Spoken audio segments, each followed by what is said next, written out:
Welcome back to one of our end of year videos. Now, of course, we're coming towards the end of 2025 now, so we start doing these kind of wrap up videos. We'll have a full end of year in review video a little bit later in the week, but for now, we're going to look at something that we've looked at the last few years, become a little bit of a tradition with Park Cameras here on our YouTube channel, which is my favorite camera of the year, right? My favorite camera of 2025. Now, I have the absolute privilege, and it really is, I mean, what a job, right?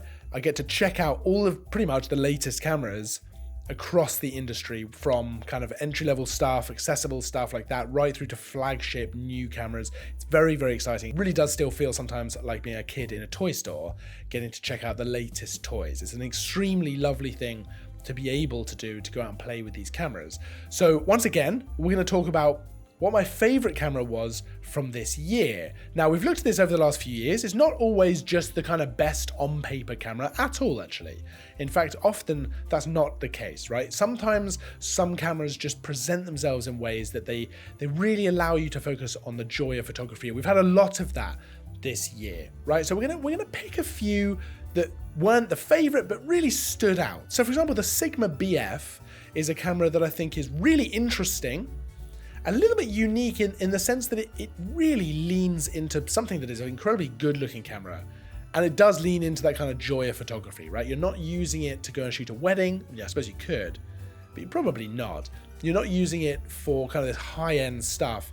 You're using it to take photos that are going to be memories, right? It's a lovely camera to go out and shoot with. It looks great as well, which I think is such a lovely thing as well. It looks great on the shelf, which I know is not the point, but it does look good. And I really did enjoy using it, actually. We've had some lovely cameras from brands like Panasonic Lumix, the S1 II, the S1R II as well. Nikon have brought out cameras like the Z5 II, a very nice accessible camera as well. We've had some lovely video cameras like the C50 from Canon, the ZR from Nikon as well. Of course, we saw the Canon R6 III, which is a great upgrade, and actually a camera that I said was probably the hybrid camera for most people from the Canon range. So where the R5 II really shines and excels as one of the best hybrid cameras on the market, the R6 III gives you some peak hybrid performance, but at just a slightly more accessible price. You can put a little bit more money into the lenses.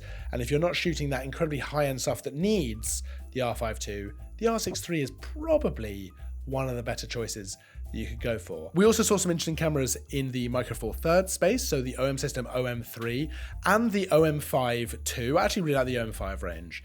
I think it's a nice, again, kind of accessible price point camera in that Micro Four Thirds space, which I think is really cool. And on the other end of things, with sensor sizes, we saw a really cool new medium format camera, the Fujifilm GFX 100 RF, which is very, very usable out and about, which I think is cool. It's just a really, really nice camera to go out and use. I got to use that actually in Prague, which is a great place to use it for kind of cityscape stuff. We did some portrait stuff. We did all kinds of stuff with that.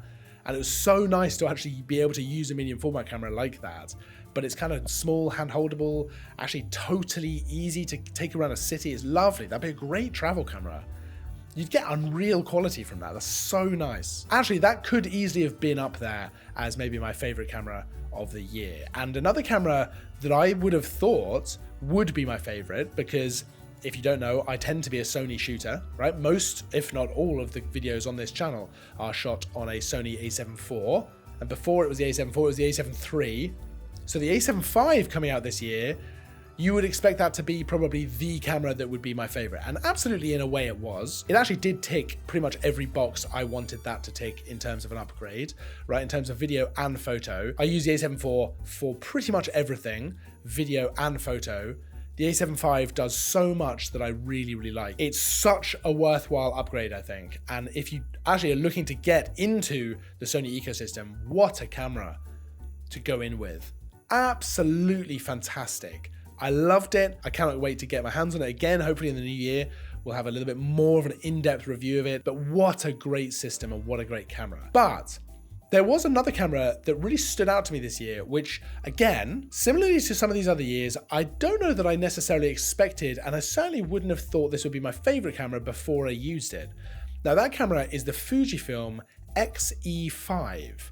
And this is a camera that does not kind of stand at the top of any lists in terms of specs, right? It's not a flagship camera.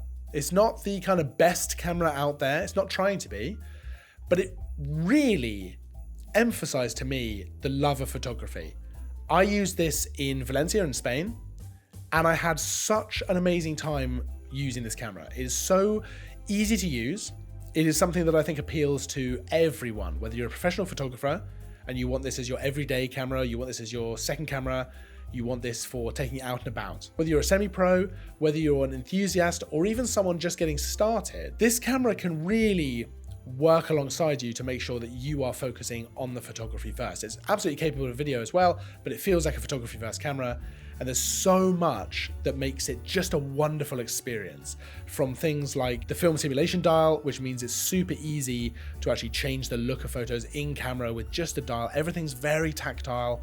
You get that kind of analog feel. The camera looks great. And I found myself shooting in JPEG out of choice because I really wanted to focus on getting things right in camera, getting a certain look to things, and actually being in the moment, which meant I lent more into my photography rather than thinking about the edit later, thinking about how I'm going to crop things or how I'm going to move things around, how I'm going to actually edit this photo. I actually just focused on taking the correct photo. I was so happy with not only the photos I got, but just the experience of shooting with it. It kind of reminded me of why I kind of fell in love with photography in the first place, the joy of actually taking those photos.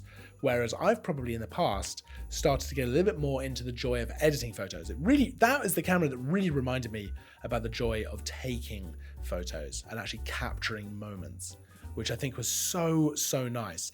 And it's such an accessible price point. It's such an interesting, small little camera, right? You're not gonna be taking that to shoot. I mean, you could take it to shoot weddings, I suppose. I imagine you wouldn't use that camera to shoot weddings. You're not gonna be taking it to shoot wildlife, probably, or sport. But for kind of memories and moments and everyday stuff, it's such a wonderful camera to shoot with. And apart from anything else, it really made me feel like a photographer again, rather than someone who takes photos and likes to edit them and all that kind of stuff. It really pulled me back into that photography mindset.